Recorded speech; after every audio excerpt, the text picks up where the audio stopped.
Please subscribe my YouTube channel and don't forget to share this video and like this video. ने सोचा कहीं ऋषि हत्या का पाप न लग जाए, इसलिए वो राजा नहुष के पास जाते हैं। और राजा नहुष के पास जब आए तो राजा नहुष को सारी बात बताई और राजा नहुष आज गंगा के तट पर आ जाते हैं। उन्होंने अपने दोनों कर जोड़ करके कहा कि च्यवन ऋषि जी, आप क्या चाहते हैं, आप हमें ये बताइए, आप जो कहेंगे हम वही करेंगे। च्यवन ऋषि ने कहा, इन मछलियों को तो छोड़ दो जल में, लेकिन इन मछुआरों को उचित मूल्य दें इनकी मेहनत का। और जिस वक्त राजा नहुष ने ये बात सुनी तो राजा नहुष ने कहा, ठीक है ऋषिवर, मैं इनको 1000 स्वर्ण मुद्राएं देता हूँ। च्यवन ऋषि संतुष्ट नहीं हुए। उन्होंने कहा, नहीं राजन, मैंने तुम्हें यथा योग मेहनत का मूल्य देने के लिए कहा है, मैं इससे संतुष्ट नहीं। और जैसे ऋषिवर ने यह कहा, राजा नहुष ने कहा, ठीक है, फिर मैं अपना आधा राज्य देता हूँ। ऋषिवर तब भी संतुष्ट नहीं हुए। तत्पश्चात राजा नहुष ने कहा कि मैं अपना पूरा राज्य देता हूँ, मैं अपना सब कुछ, हाथी घोड़े रथ जमीन जायदाद सब कुछ दान में देता हूँ इन मछुआरों को। तो च्यवन ऋषि कहने लगे, नहीं, ये भी इन मछुआरों की मेहनत का उचित मूल्य नहीं है। राजा नहुष हार जाते हैं और जाकर अपने गुरु के पास पहुंच जाते हैं। अपने गुरु को पूरी बात सुनाते हैं कि इस प्रकार च्यवन ऋषि कहते हैं कि उन मछुआरों को उचित मूल्य दो, लेकिन मुझे समझ नहीं आता, मैंने पूरा राज्य भोग रख दिया लेकिन उनको उचित मूल्य भाषित नहीं होता, मैं क्या करूं। उस वक्त उनके गुरु एक युक्ति बताते और कहने लगे, अगर तुम उनको उचित मूल्य देना चाहते हो तो जाकर राजन उन मछुआरों को एक एक गाय भेंट कर दो, यही उनका उचित मूल्य होगा। तत्पश्चात राजा नहुष वहां से चल पड़ते हैं और जाकर उन मछुआरों को एक एक गाय देने का जो प्रस्ताव है वो च्यवन ऋषि के समक्ष रखते हैं। और च्यवन ऋषि कहते हैं कि हाँ राजन, प्रसन्नता से भरकर कि हाँ, अब है, इन मछुआरों को इनकी मेहनत का उचित मूल्य तुमने दिया है। यहाँ पर महर्षि हमें समझाना चाहते हैं कि गाय जो हमारे भारतीय संस्कृति की, हमारे देश की धरोहर है, जो हमारी अमूल्य पूंजी है, जो हमारी संस्कृति का आधार है, ये इतनी कीमती धन है, ये गौ माता बहुमूल्य धन है। इससे बढ़कर संसार में कोई दूसरा धन नहीं। जिस च्यवन ऋषि हमारी संस्कृति को उजागर कर रहे हैं, गौ माता जो इतनी महत्वपूर्ण है, उनकी भूमिका के विषय में बता रही हैं, उनकी महानता के विषय में बता रही हैं। इसलिए गौ माता हमारे देश की धरोहर है और भारतवासियों को चाहिए कि वो इसकी रक्षा, सुरक्षा और उसकी सेवा में तल्लीन रहें। ये ईश्वर की ओर से हमारे लिए वरदान है। विनोबा भावे कहते हैं कि जिस वक्त ईश्वर ने गौ माता को बनाया तो मानव के लिए बनाया। ये एक इंसान पर उपकार किया है। ईश्वर ने हमें एक भेंट प्रदान की है, बहुमूल्य भेंट। इसलिए इसकी रक्षा सुरक्षा का दायित्व भी उसकी संतति पर ही होता है, क्योंकि गौ माता का दुग्ध और उसका जो मूत्र है वो हमारे स्वास्थ्य के लिए अत्यंत लाभकारी है। गौमूत्र से 400 से अधिक जो बीमारियां हैं वो हमारे शरीर से चली जाती हैं। जो व्यक्ति गौमूत्र और गोबर का इस्तेमाल करता है, कहते उसके अनेक रोग खत्म हो जाते हैं। गौ गोबर का लेपन करने से हमारी चमड़ी के अनेकों रोग ठीक हो जाते हैं। अनेकों रोग हमें छू भी नहीं पाते। इतना महत्वपूर्ण है गाय का जो गोबर होता है। और कहते हैं गौमूत्र और गोबर जो है वो एक जैविक खाद की तरह है, जिससे हम फल, अनाज इत्यादि चीजों का लाभ प्राप्त कर सकते हैं। इतनी बहुमूल्य है गौ माता और उसका मूत्र और उसका दुग्ध। कहते गौ माता का दुग्ध जो बहुत पौष्टिक होता है। आज जो हम देखते हैं कि लोगों में याददाश्त की कमी हो रही है। हम देखते हैं ना, हम कहते हैं मैं काम कुछ करता हूँ, वो कुछ जाता है, मैं कुछ याद ही नहीं रहता, पता नहीं क्या हो गया, सबकी हालत ऐसी हो गई है। हम कितनी कितनी दवाइयाँ खाते हैं। ऑक्सफोर्ड यूनिवर्सिटी के अंदर ये रिसर्च की गई कि जो लोगों को भूलने की बीमारी हो गई है वो गौ माता के दुग्ध के अभाव के कारण है। B12 की कमी के कारण ही इंसान भूलने लग जाता है, जो गौ माता के दुग्ध में भरपूर मात्रा में पाया जाता है। इसलिए गौ माता के दुग्ध का पान अवश्य करना चाहिए, जो अत्यंत पौष्टिक और स्वास्थ्य लाभ प्रदान करता है। और इसलिए महर्षि अरविंदो कहते हैं कि धर्म अर्थ काम मोक्ष की धात्री है गौ माता, इसलिए इसको कामधेनु भी कहा गया है। और कहते हैं कि बाल गंगाधर तिलक उन्होंने गौ माता की हत्या का विरोध करते हुए ये बात कही थी कि तुम मुझे मार दो लेकिन मेरी गौ माता को मत मारो, क्योंकि ये मेरे भारतीय लोग हैं उनके स्वास्थ्य के लाभ के लिए बहुत अच्छी है, ये उनको स्वास्थ्य लाभ देगी, इसलिए मुझे मार दो लेकिन गौ माता को मत मारो। कौटिल्य शास्त्र में चाणक्य जी इसी बात को उजागर करते हुए कहते हैं कि राजनीतिक कार्यों के साथ साथ राजा को चाहिए कि गौ माता का संरक्षण भी करे, लोगों को अवेयर करे कि गौ माता जो है वो हमारे जीवन में कितनी बड़ी प्रेरणा, कितनी दिव्यता हमारे जीवन में लेकर के आती है और कितने देवता उसमें निवास करते हैं। पुराने समय में जब खेतों में गौ माता चरती थी, घास चरने के लिए जाती, तो लोग किसान उसकी पूजा करते थे, खुशी मनाते थे कि गौ माता हमारे खेतों में आई है। लेकिन आज अगर न्यूज में देखें तो आज अगर किसी किसान के खेत में गौ माता जाती है तो फिर वो उनको पीटते हैं, मारते हैं और बुरी तरह से उनको लहूलुहान कर देते हैं। आज हम गौ माता के उपकारों को भूल चुके हैं सज्जनों, और इसीलिए दिव्य ज्योति जागृति संस्थान के अंदर सर्वश्री आशुतोष महाराज जी की कृपा हस्त तले हमारे यहाँ पर गौशालाएं खोली गई है। कामधेनु संघ प्रकल्प चल रहा है।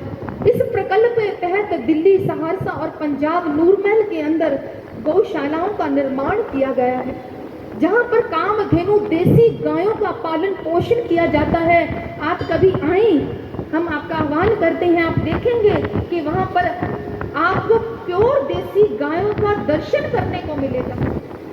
और हमारे दिव्य ज्योति में सर्वश्री आशुतोष महाराज जी फार्मेसी है, जिसमें अनेकों ही देसी जड़ी बूटियों के द्वारा उसमें गौ माता के गोबर और 5 गव्यों से के बीच में जड़ी बूटियों को मिलाकर दवाइयां बनाई जाती हैं, जिससे अनेकों लोग स्वास्थ्य लाभ प्राप्त कर रहे हैं। और गुरु महाराज जी की कृपा हस्त तले इन कामधेनु गौशालाओं में अनेका ही लोग आकर, ये एक रिसर्च सेंटर है, लोग आकर सेवा करते हैं। गौपालक, गौ रक्षक आके उनकी सेवा में अपनी धन पूंजी और अपना समय लगाते हैं। और ये गौशालाएं तो साधारण गौशालाएं नहीं है, प्योर देसी गाय हैं। हमारी भारतीय संस्कृति में, ग्रंथों में जो कामधेनु गौएं हैं वो है वहां पर, और वहां पर साइंटिस्ट आकर सर्च करते हैं और पाते हैं कि इनके गोबर से, इनके दूध दुग्ध से, इनके पंचगव्य से अनेकों स्वास्थ्य लाभ प्राप्त किए जा सकते हैं। इसलिए सज्जनों, आपको भी उनकी सेवा में जरूर संलग्न रहना चाहिए, उनकी सुरक्षा के प्रति जागरूक रहना चाहिए। हम मानते हैं कि शहरों में हम गाय को अपने घरों में नहीं रख सकते, क्योंकि इतनी स्थान ही नहीं होता, इतनी जगह नहीं होती, क्योंकि गौ सेवा महान सेवा मानी जाती है। लेकिन अगर आप इन देसी गांवों का सेवा का पुण्य कमाना चाहते हैं तो मैं आपको एक सलाह अवश्य देना चाहूंगी कि आप गौ गोद भी ले सकते हैं। आप कहेंगे गौ गोद कैसे लेना होता है? गौ गोद लेना जैसे आप किसी बच्चे को गोद में ले लेते हो, गौ बच्चा गोद लेते जिसका कोई सहारा नहीं होता, इसी प्रकार गौ गोद भी ली जाती है। उसमें आप अपनी पूंजी लगाकर, गौ ग्रास देकर, धन के द्वारा, अपनी आर्थिक शरीर के सेवा के द्वारा आप गौ माता की पुण्य को कमा सकते हैं। और वैसे तो लोग कहते हैं हम गौशालाओं में जाकर चारा देते हैं, ये सेवा करते हैं, लेकिन मैं यहाँ पर आपको ये बात अवश्य बताना चाहूंगी, एक होती साधारण गाय, एक होती देसी गाय। वो गाय जिसकी सेवा जब राजा ने, कपिल राजा ने की, दिलीप राजा ने की, उन्होंने एक अद्भुत संपत्ति को प्राप्त किया। लाभ प्राप्त किए, ऐसे ऐसे भौतिक, शारीरिक और मानसिक लाभ प्राप्त किए, ये लाभ आप भी प्राप्त कर सकते हो उस कामधेनु देसी गाय की सेवा करके। और आप जानते हैं जो देसी गाय है, जो कामधेनु गाय है, उसका कितना लाभ है। जैसे हम देखते हैं, हम गंगा में स्नान करते हैं, जो गंगा नदी में स्नान करके पुण्य कमाते हैं, वो साधारण नदी में स्नान करके आपको लाभ प्राप्त नहीं होता है। इसलिए जो देसी गाय की सेवा करके हम पुण्य कमा सकते हैं, वो साधारण गाय की सेवा करके पुण्य नहीं कमा सकते। हम ये नहीं कहते कि साधारण गाय की सेवा ना करें, पर हम चाहते हैं कि आप देसी गाय के प्रति भी अवेयर रहें। वो गाय जो हमारी संस्कृति है, हमारे भारत देश की धरोहर है, हमारी अमूल्य पूंजी है, जिसका हम पर अनेकों अनेक उपकार है। कहते एक बार एक चंडाल जा रहा था, आदि शंकराचार्य जी ने उनको देखा। उस चंडाल के हाथ में एक मानव की खोपड़ी का पात्र बनाया हुआ है और उस पात्र के अंदर पका हुआ मांस का भोजन है, लेकिन उसके दूसरे हाथ में गंगा जल है। आदि शंकराचार्य ने देखा, अवाक रह गए, आश्चर्य की दृष्टि से देखा। वो चंडाल जिसके हाथ में एक पका हुआ भोजन है, मांस का भोजन है, दूसरे हाथ में गंगा जल है, जब वो कदम आगे बढ़ाता है तो कदम बढ़ाने से पहले गंगा जल छिड़कता है, फिर अपना कदम आगे बढ़ाता है। आदि शंकराचार्य जी ने देखा और देखकर हैरान होकर कहने लगे, ये क्या अद्भुत प्रतिक्रिया है। उनके समक्ष जाते हैं और कहने लगे कि आप ये क्या कर रहे हैं, जब आप कदम बढ़ाते हो तो ये गंगा जल क्यों छिड़क रहे हो। उस चंडाल ने कहा कि मैं गंगा जल कदम बढ़ाने से पहले इसलिए छिड़कता हूँ क्योंकि मेरा भोजन तो पहले ही दूषित है, मांस का भक्षण है, ये तो पहले ही तामसिक है, इसलिए मैं गंगा जल छिड़क रहा हूँ कि कहीं यहाँ से कोई कृतघ्नी व्यक्ति ना गुजरा हो। समझते हैं? उस वक्त आदि शंकराचार्य जी, उनको समझते देर ना लगी कि ये व्यक्ति कोई साधारण व्यक्ति तो हो नहीं सकता जो ऐसी प्रतिक्रिया कर रहा है। उसी वक्त वो आंखें बंद करते हैं और अपनी दिव्य दृष्टि के माध्यम से देखते हैं, तो क्या पाते हैं कि वो कोई साधारण चंडाल नहीं, उस चंडाल के रूप में स्वयं विश्वेश्वर भगवान शिव है। और जैसे उन्होंने पहचाना, प्रभु के चरणों में झुक जाते हैं, आज वंदन करते हुए कहते हैं कि हे प्रभु, ये लीला का औचित्य क्या है, हमें ये बताइए। उसी वक्त भगवान विश्वेश्वर भगवान शिव अपने मुखारविंद आदि शंकराचार्य जी को कहते हैं कि हमने ये इस रूप को इसीलिए धारण किया है कि ये लोग समझ सकें कि एक कृतघ्नी व्यक्ति जो होता है वो कितना बड़ा पापी होता है। कृतघ्न व्यक्ति, जो कृतघ्नी व्यक्ति है, वो इस संसार में सबसे बड़ा पापी होता है। और ये कृतघ्नी व्यक्ति कौन होता है? जो व्यक्ति आप पर उपकार करता है, अगर उसका उपकार ना माने, जो व्यक्ति आपका उपकार करता है, आपकी सहायता करता है, आप उसका शुक्रिया अदा नहीं करते, आप उसको उपकार नहीं मानते, तो फिर उसको कृतघ्नी व्यक्ति कहते हैं। इसलिए महादेव कहते हैं कि ऐसे व्यक्तियों का मेरे जीवन में और मेरे प्रेम पर कोई अधिकार नहीं, मेरी भक्ति पर कोई अधिकार नहीं, इसलिए वो पापी व्यक्ति है। और गौ माता का उपकार हम पर अनेकों अनेक है, वो हमारी माता है। इसलिए हम यही कहना चाहते हैं कि आप गौ माता की सेवा में गौधन के लिए आप धन दे सकते हैं, ग्रास की सेवा कर सकते हैं, आप वहाँ पर गौशाला में जाकर सेवा कर सकते हैं तन के साथ, और इस पुण्य को कमा सकते हैं। इसलिए आज हमारे महादेव हमें समझा रहे हैं कि आप इसका भी लाभ प्राप्त करें, गौ की रक्षा के प्रति भी आप जागरूक हों। और तत्पश्चात आज राजा और हिमवान और माँ मैना अत्यंत प्रसन्न है। अब नन्ही सी जो बालिका है, जो देवी भगवती है, आज माँ मैना की गोद में विराजमान है और पल्वित और पुष्पित हो रही है। जैसे जैसे माँ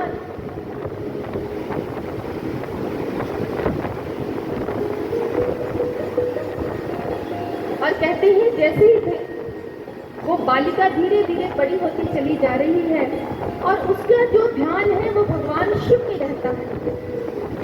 जब अपनी सखियों के साथ खेलती है, लिखाई करती है, माँ बहुत प्रसन्न होती है, उसको नहलाती है, धुलाती है, उसका श्रृंगार करती है। एक दिन क्या हुआ, धीरे धीरे माँ भगवती जैसे बालिका बड़ी होने लगी, सबको आश्चर्यचकित कर देने वाली लीलाएं करने लगी। सारी प्रजा माँ के दर्शनों को ललायत रहती, उदित रहती। माँ की छोटी छोटी सखियों के साथ लीलाएं करती। और कहते हैं एक दिन माँ जब अपनी सखियों के बीच में बैठी हैं तो माँ मैना कितने सारे खिलौने लेकर के आई है और अपनी बालिका को कहती है कि देखो बेटा पार्वती, देखो ये तुम्हारे लिए मैं कितने सुंदर सुंदर खिलौने लेकर के आई हूँ। तो उस वक्त पार्वती जी कहती है कि माँ ये सब खिलौने मुझे नहीं चाहिए, मुझे तो बस एक ही खिलौना चाहिए। मारी माँ एक मूर्त ला दे, शिव शंकर की मूर्त ला दे, जिसके सर से बहती गंगा की धारा। शिव शंकर मुझे प्यारा, शिव शंकर मेरा प्यारा। मुझे तो शिव शंकर की ही प्रतिमा सुहाती है। और माँ तुम जानती हो, जब भगवान शिव की प्रतिमा को मैं देखती हूँ तो मुझे बहुत अच्छा लगता है। बस मैं चाहती हूँ मुझे आप छोटी सी शिव की प्रतिमा ला दें, बस मैं उन्हीं के साथ अपना समय व्यतीत करना चाहती हूँ, उन्हीं के साथ खेलना चाहती हूँ, उन्हीं के साथ नाचना चाहती हूँ। तो उस वक्त माँ मैना अपनी बेटी की इस इच्छा को पूर्ण करती हुई भगवान शिव शंकर की छोटी सी प्रतिमा को लेकर आज देवी भगवती जो पार्वती जी के रूप में है उस बालिका की गोद में दे देती है। आज जैसे ही उस प्रतिमा को भगवान शिव की प्रतिमा को देखा तो छोटी सी बालिका झूम उठती है, नाच उठती है। और जैसे जैसे वो बालिका नित्य प्रतिदिन भगवान शिव की प्रतिमा को लेकर कभी इधर भागती है, कभी उधर दौड़ती है, अपनी सखियों के साथ नाचती है, गाती है और भजनों का गायन करती है। सभी प्रसन्न होते हैं माँ के इन लीलाओं को, उसके रूप को देख करके। और जैसे जैसे पार्वती जी बड़ी होती जाती है वैसे वैसे उनके प्रेम की प्रगाढ़ता भी बढ़ती चली जा रही है। और अब माँ जैसे जैसे बड़ी हुई, माँ के मन में प्रभु का प्रेम और प्रगाढ़ अवस्था को प्राप्त हो गया। माँ प्रभु की उस मूर्ति के समक्ष बैठी रहती, उनसे बातें करती और अपने मन के भावों को व्यक्त करती हुई क्या गाती है, आइए हम सब मिलकर के श्रवण करते हैं।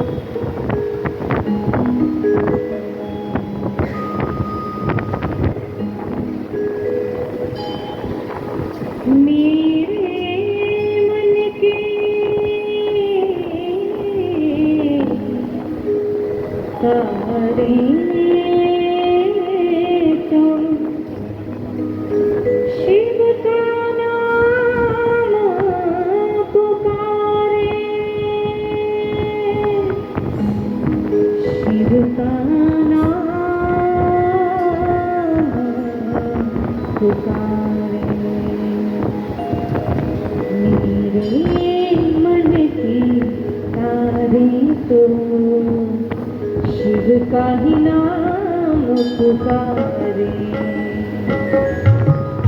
मेरे मन की तारे तो शिव का ही नाम पुकारे। रोम रोम में शिव ही रमे हैं, रोम रोम में शिव ही रमे हैं, शिव मेरे प्राण आधारे, मेरे मन की तारे तो शिव का ही नाम पुकारे, मेरे मन की तारे तो शिव का ही नाम पुकारे।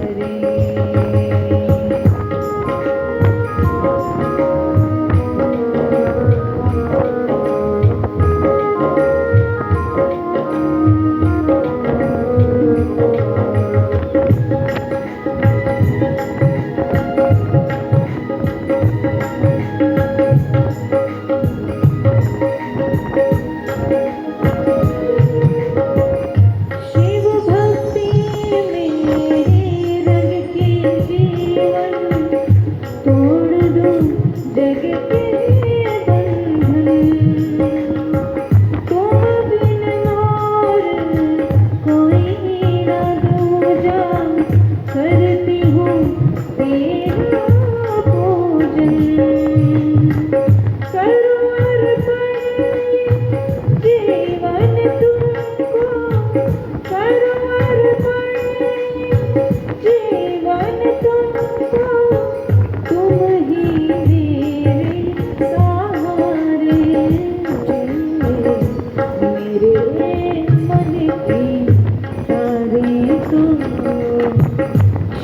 का ही नाम पुकारे,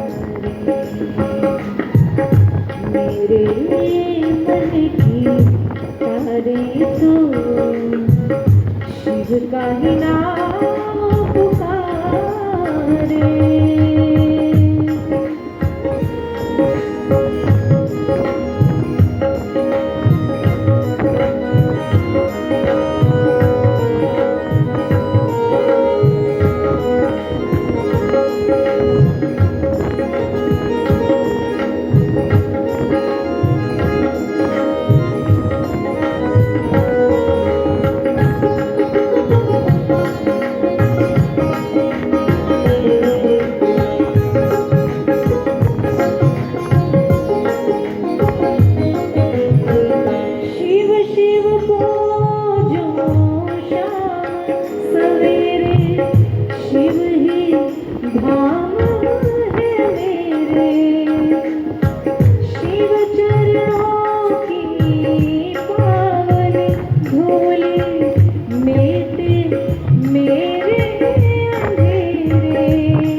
और इस प्रकार पार्वती जी धीरे धीरे जैसे ही युवावस्था को प्राप्त करती हैं, बहुत ही अच्छे संस्कारों से पलित व पोषित की गई पार्वती जी, जो बहुत अच्छे संस्कारों से पोषित होती हैं और बहुत सुंदर संस्कारों से पोषित होती हैं।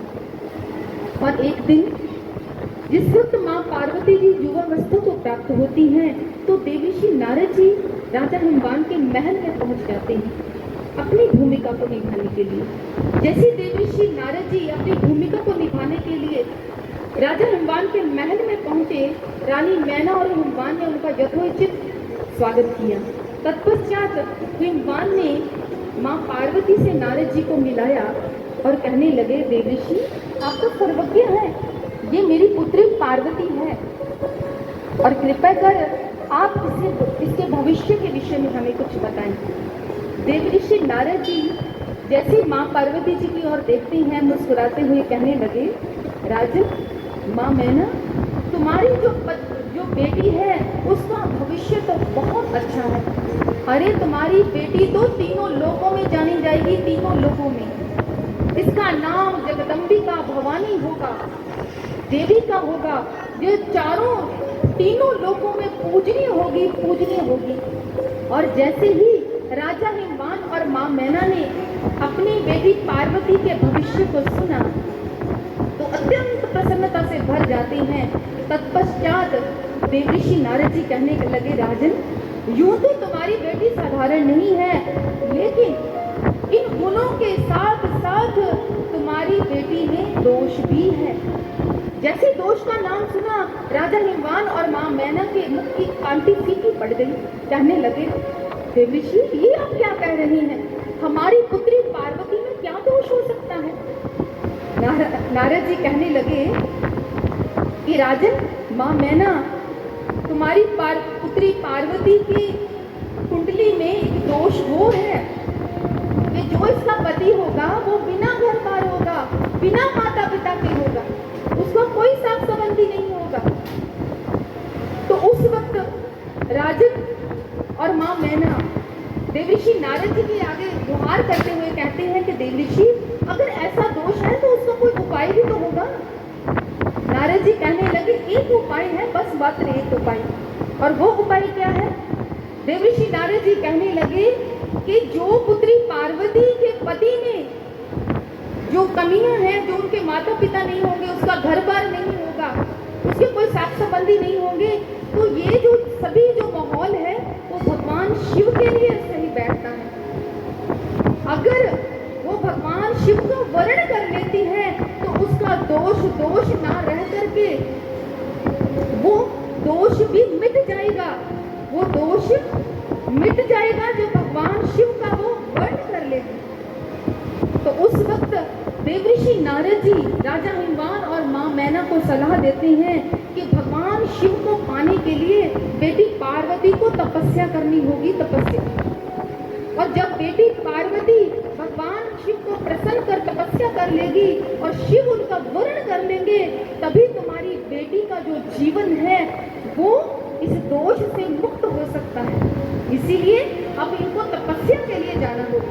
देवऋषि नारद जी के इस विचार को सुनकर, इन वचनों को सुनकर राजा हिमवान और माँ मैना माँ पार्वती जी को स्वीकृति दे देती हैं कि तुम वनों में जाकर तपस्या करो और भगवान शिव को पाने का प्रयास करो। सो माता पार्वती चल पड़ती है भगवान शिव को पाने के लिए। आज राजमहल के सुख भोगों का त्याग कर आज माँ पार्वती महलों को छोड़कर जंगलों में चली जाती हैं। तो कल के कथा प्रसंग में हम जानेंगे क्या माँ पार्वती कठोर तप कर पाती है, भगवान शिव को क्या प्रसन्न कर पाती है, और क्या माँ पार्वती और भगवान शिव का मिलन हो पाता है, और कौन कौन सी घटनाएं बीच में घटेंगी, कौन कौन सी भगवान शिव ने शिक्षाएं देंगी। इन विचारों को कल के कथा प्रसंग में हम श्रवण करेंगे। तो आइए आज के इस कथा प्रसंग को यही विराम देना चाहेंगे और आइए अंत में हम जय घोष करते हैं। तो बोलिए उमापति महादेव की जय, शिव शंकर भगवान की जय, सिया रामचंद्र महाराज की जय, श्री सद्गुरु महाराज की जय, सच्चे दरबार की जय।